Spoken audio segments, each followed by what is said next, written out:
tonight's news edition, His Majesty visits Westward Pharmaceuticals in New Jersey, owned by Jordan-based Hikma Drug Company, and praises its role in supporting the national economy.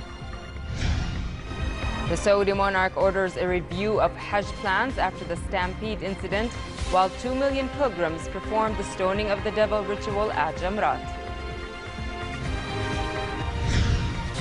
And Pope Francis tells world leaders at the United Nations that greed is destroying the Earth's resources and aggravating poverty. Good evening and welcome to the news at 10. His Majesty King Abdullah started his working trip to the U.S. with a visit to Westward Pharmaceuticals, which is owned by Jordan-based Hikma Drug Company. During the visit, the King listened to a briefing about the company's potentials, products, and competitive advantages in the U.S. market. The meeting touched on ways to push forward this vital sector in Jordan, as well as ways to capitalize on the investment opportunities provided by the Jordanian drug market. King Abdullah praised the role of Hikma in supporting the national economy, technology and expertise transfer, and creating thousands of jobs to Jordanians.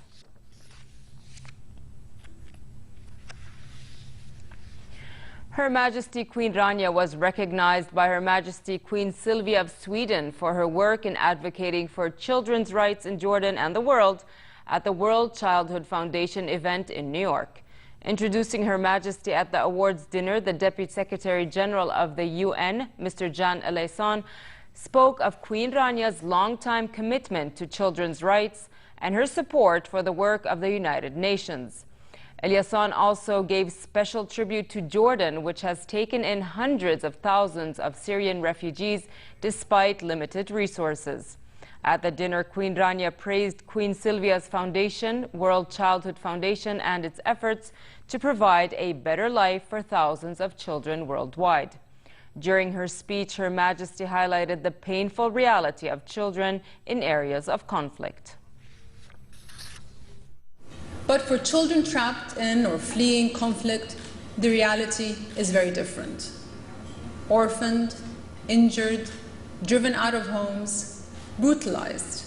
I can't think of a child in greater need of protection than a child caught in conflict, especially a girl. Yet, around the world, in Syria, Iraq, Yemen, Palestine, in South Sudan, and many more places, millions of children witness scenes no child should ever see and experience terror on a scale we can't even imagine. Extraordinary times call for extraordinary measures. So please, on behalf of the children whose cries are silenced by bullets, brutality, barbed wire, or barricades, let each of us raise our voices and urge global leaders to put children first. Deputy Prime Minister and Minister of Foreign and Expatriate Affairs Nasser Judeh stressed the need to save the Middle East antiquities from terrorism. This came on the sidelines of the UN General Assembly in an event entitled Culture Under Threat: The Security, Economic and Cultural Impact of Antiquities Trafficking and Terrorist Financing. Judeh said that protecting such important locations cannot be done without united efforts by the international community. The foreign minister said it was important to address the core reasons for the growing phenomenon of illegal antiquities trade, noting that political will is key to solving such issues. Saudi King Salman bin Abdulaziz ordered a review of Hajj plans after the stampede incident in which two large groups of pilgrims arriving together at a crossroad in Mina, a few kilometers east of Mecca. The Saudi monarch said an investigation has been conducted rapidly, stressing that preserving the pilgrims' safety is an honor. Meanwhile, around 2 million pilgrims continued their way to perform the stoning of the devil ritual at Jamrat. In this ritual, pilgrims throw stones at 3 pillars in a reenactment of when Prophet Abraham stoned the devil and rejected his temptation according to Muslim traditions. The Kremlin's top political advisor said Russia welcomed comments by German Chancellor Angela Merkel in which she proposed including a wide range of countries in discussions about Syria. Moscow wanted its longtime ally Damascus to be included in the effort to combat Daesh and said any international military operation in Syria should have a UN mandate. Britain, meanwhile, said Russia's military buildup in Syria reinforced President Bashar al-Assad and increased Moscow's moral responsibility in the crimes committed by the regime. The U.S. military said the United States and its coalition partners targeted Daesh with 21 fresh airstrikes in Iraq.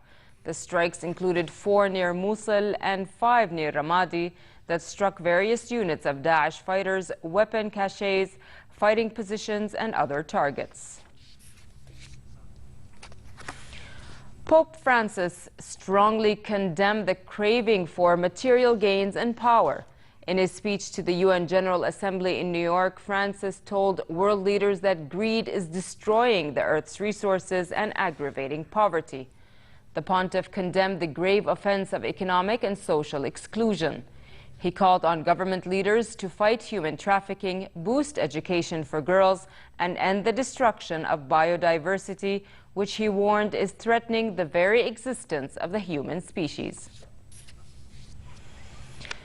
Italian fashion house Prada mixed masculine and feminine styles for next spring's women's wear.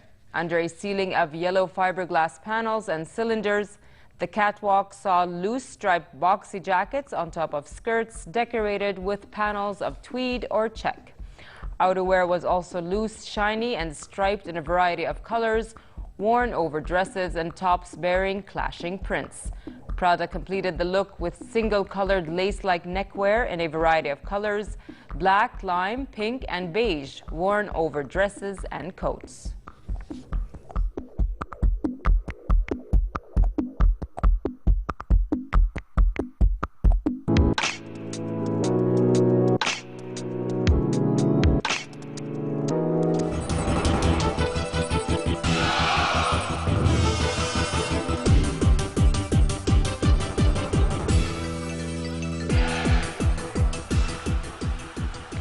FIFA announced that the 2022 World Cup to be held in Qatar will start on November 21st, with the final to be played on December 18, cutting 4 days off the length of the competition.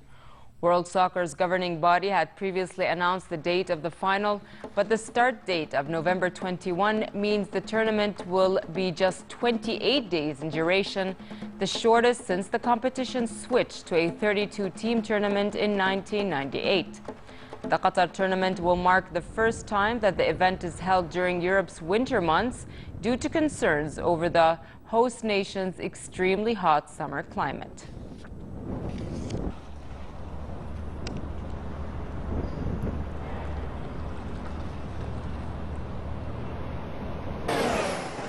Red Bull's Russian Daniel Kvyat led a rain-swept Japanese Grand Prix practice as bad weather kept Formula One guessing about who would come out on top this weekend.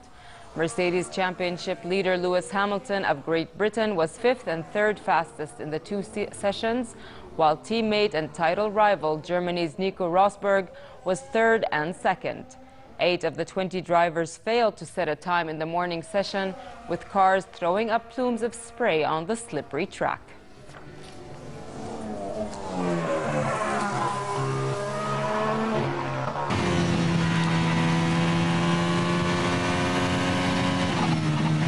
Back of the track, the rain has picked up again.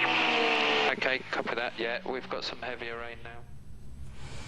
And finally, pleasant conditions prevail tonight in most areas with light winds. Tomorrow, more summer temperatures are expected, therefore it will be relatively hot across the kingdom, but fair in the hilly areas.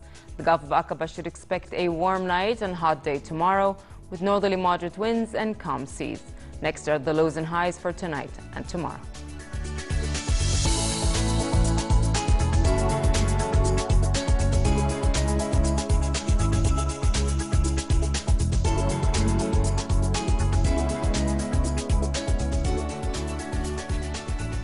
To end the news, here's a reminder of our top stories.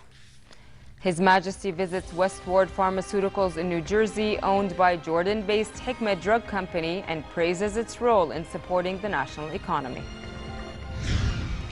The Saudi monarch orders a review of Hajj plans after the stampede incident, while 2 million pilgrims perform the stoning of the devil ritual at Jamrat. And Pope Francis tells world leaders at the United Nations that greed is destroying the earth's resources and aggravating poverty. With that, we come to the end of tonight's news. I'm Nancy Khair. Thank you for watching and have a good night.